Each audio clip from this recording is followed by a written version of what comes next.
आप सब लोग बहुत भाग्यशाली हैं। ये जरूर है कि शायद आपको अपने ही भाग्य का पता न हो कि आप कितने भाग्यशाली हैं। और मैं सिर्फ आपको खुश करने के लिए नहीं बोल रहा हूं,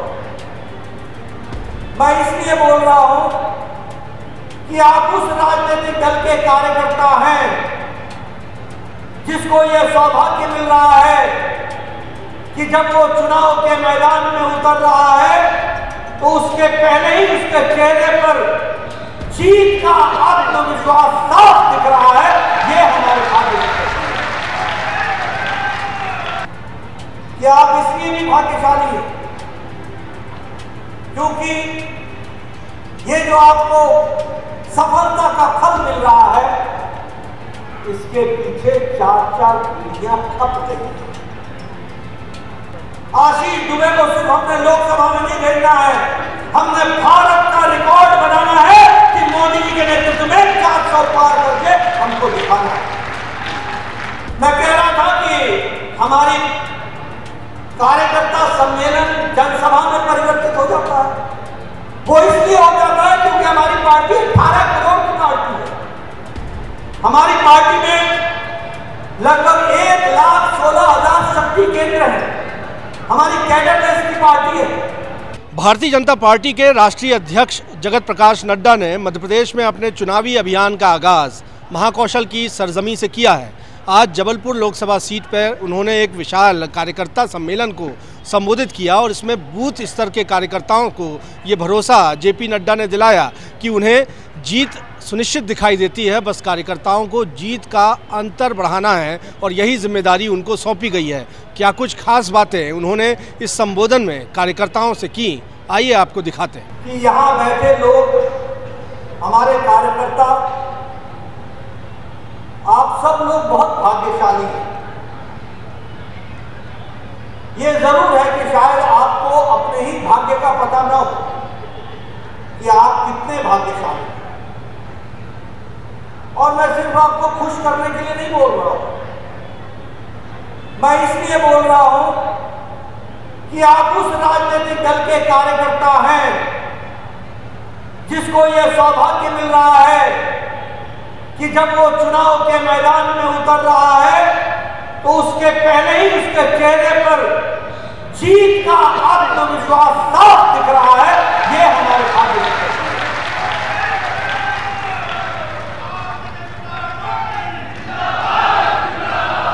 हम जब हमने चुनाव के लंबे दौर देखे, हमने वो समय भी देखा है जब हम चुनाव में नामांकन पत्र भरने जाते थे तो उसी समय से हमारे मन में प्रश्न खड़ा हो जाता था, जीतेंगे कि नहीं, सफलता मिलेगी कि नहीं, सफल होंगे कि नहीं। और आज जब आप चुनाव के मैदान में उतरे हैं तो आप सफलता की बात नहीं कर रहे हैं, आप वोटों का अंतर की बात कर रहे हैं कि कितने मार्जिन से जीत कर दिया। बताइए आप भाग्यशाली है कि नहीं है? बोलो भाई, भाग्यशाली हो कि नहीं हो? जो चुनाव में उतरने के पहले इस बात से संतुष्ट हो जाते हो कि जीत हमारी है और इस नारे को लेकर हम आगे बढ़ते हैं, फिर एक बार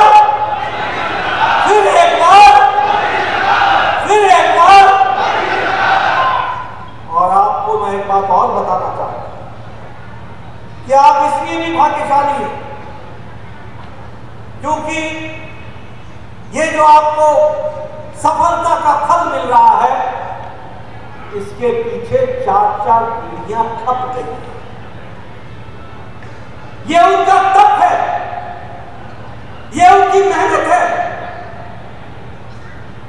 ये उनका कर्म है जिसने आज पार्टी को इस मुकाम पर पहुंचाया है, जिसका फल देखने को और समझने को और जानने को हम लोगों को अपनी आंखों से देखने का मौका मिला।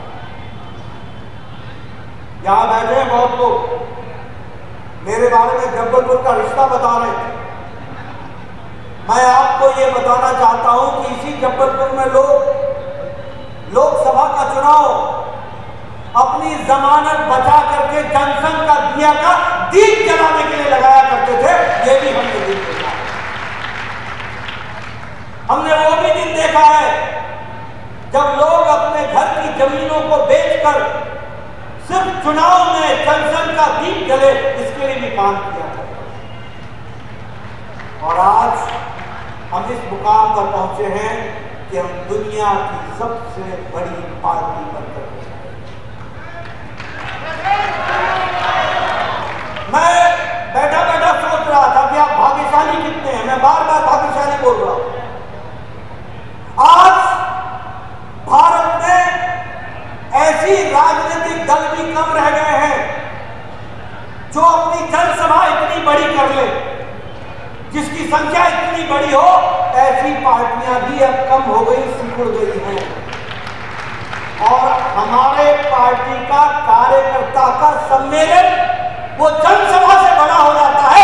ये पार्टी की ताकत आ जाती है।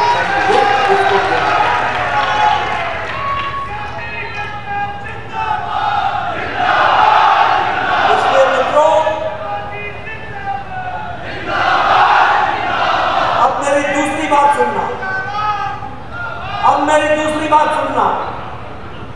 जब खानदान में लोगों के तप के कारण कोई परिवार, कोई पार्टी आगे बढ़ जाती है और उस खानदान के लोग अगर लापरवाह हो जाते हैं तो जीत बिफरने में भी समय नहीं देते। इसलिए हमारे कंधों पर बहुत बड़ी जिम्मेदारी है।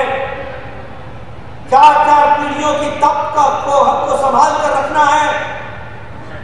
आशीष दुबे को सिर्फ हमने लोकसभा में नहीं भेजना है, हमने भारत का रिकॉर्ड बनाना है कि मोदी जी के नेतृत्व में 400 पार करके हमको दिखाना है। और इसीलिए मैं आप सब लोगों से गुजारिश करना चाहता हूं, आप इन बातों को गहराई से समझें। मित्रों, कौन सी पार्टी है आज भारत में जो वैचारिक निष्ठ पार्टी हो? एक पार्टी बता दो जो आइडियोलॉजिकल बेस्ड हो। एक party, including Indian national Congress, एक पार्टी बता दो।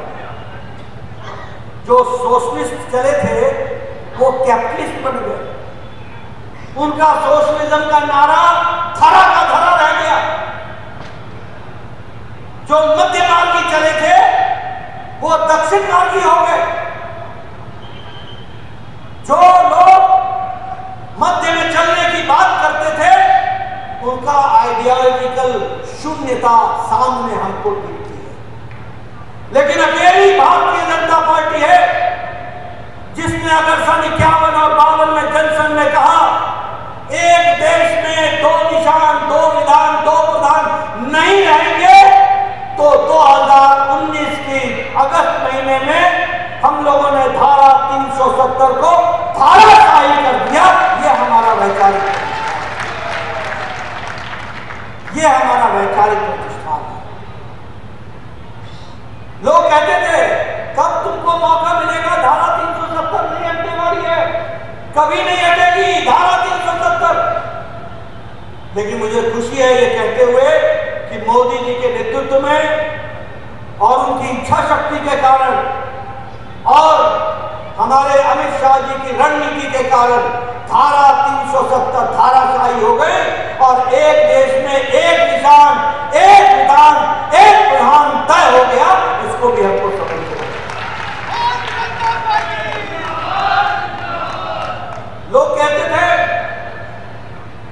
हम कहते थे राम लला हम आएंगे, मंदिर वहीं बनाएंगे। हमारा उपहास उड़ता था। लोग बोलते थे राम लला हम आएंगे, तिथि नहीं बताएंगे। ये हमारा उपहास उड़ाया करते थे। लेकिन 22 जनवरी को जो प्रतिज्ञा हम लोगों ने ली थी मोदी जी के नेतृत्व में, राम लला का प्राण प्रतिष्ठा हुई और भव्य राम मंदिर आज हम सबके सामने हुआ है।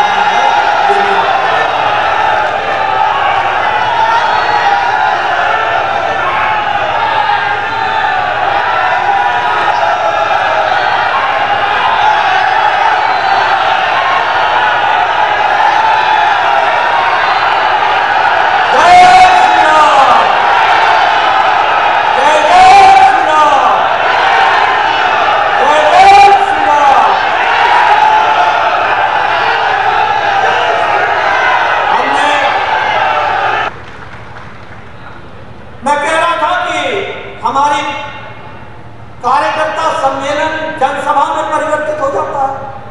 वो इसलिए हो जाता है क्योंकि हमारी पार्टी 18 करोड़ की पार्टी है।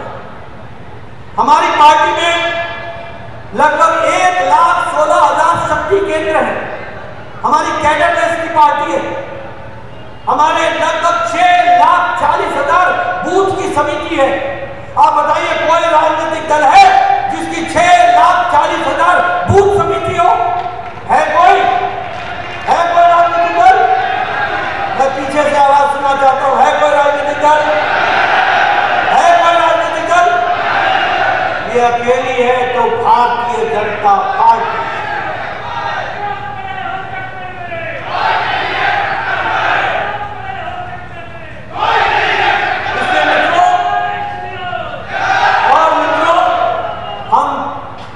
आइडियोलॉजिकल बेस्ड पार्टी है, कैडर बेस्ड पार्टी है, लेकिन हमारी मास फॉलोइंग है।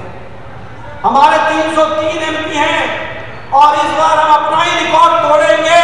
2024 में ये रिकॉर्ड टूटेगा, 400 पार करेंगे। इस बात को लेकर चर्चा है।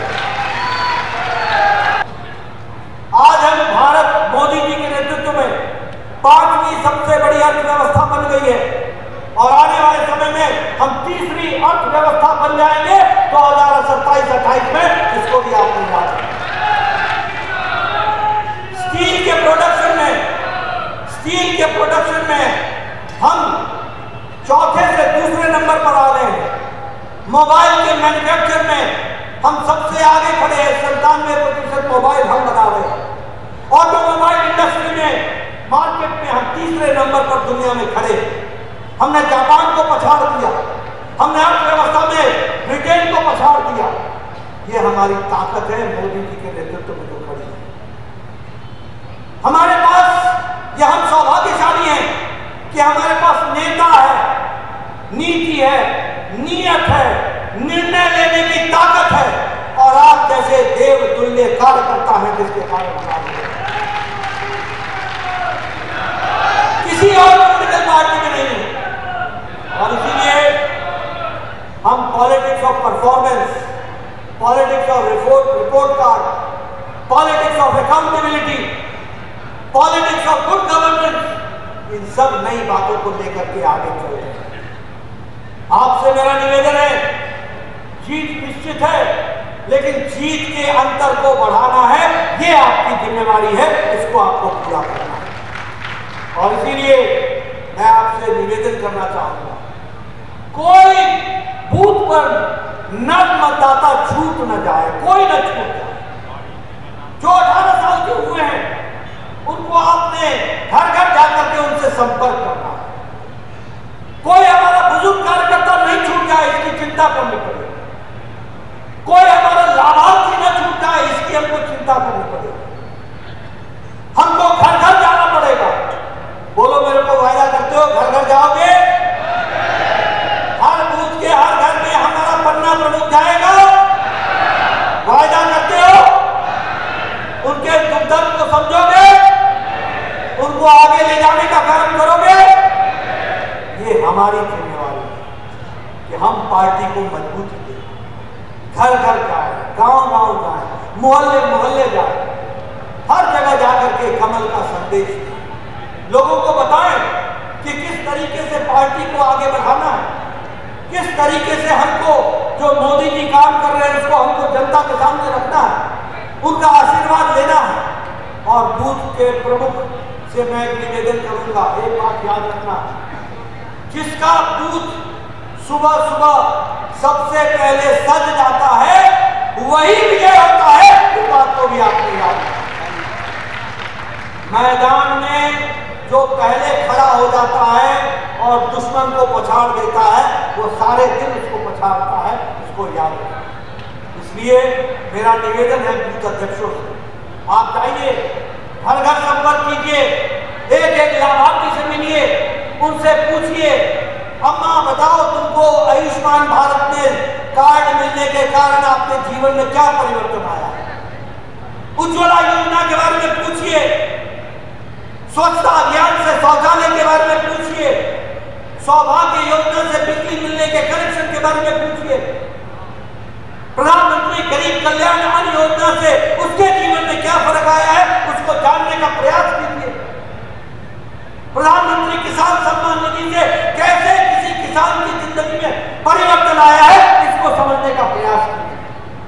मुझे पूरा विश्वास है कि आप सब लोग इस काम को आगे बढ़ाएंगे और आशीष दुबे को तो चुनाव जिताएंगे ही, लेकिन मैं चुनाव के नतीजे में जीत को नहीं देख रहा हूँगा, मैं जीत के अंतर को देख रहा हूँगा, इसको आपने जाना। और यहाँ ये जो अंतर है, इसमें आपका पुरुषार्थ है, इसमें आपका पुरुषार्थ है। आपका पुरुषार्थ इसमें है कि आपके कारण कितने वोटों का इजाफा हुआ, आपके कारण वोट कितने आगे बढ़े, आपके कारण आशीष दुबे और कमल के निशान को कितने लोगों का समर्थन मिला। बताइए मुझे, आप वोट में बढ़ोतरी दिलाएंगे कि नहीं दिलाएंगे? हर बूथ पर वोट की बढ़ोतरी होगी कि नहीं होगी? उसके लिए आप दिन रात मेहनत करेंगे। आपने मेरी बात सुनी, आपका बहुत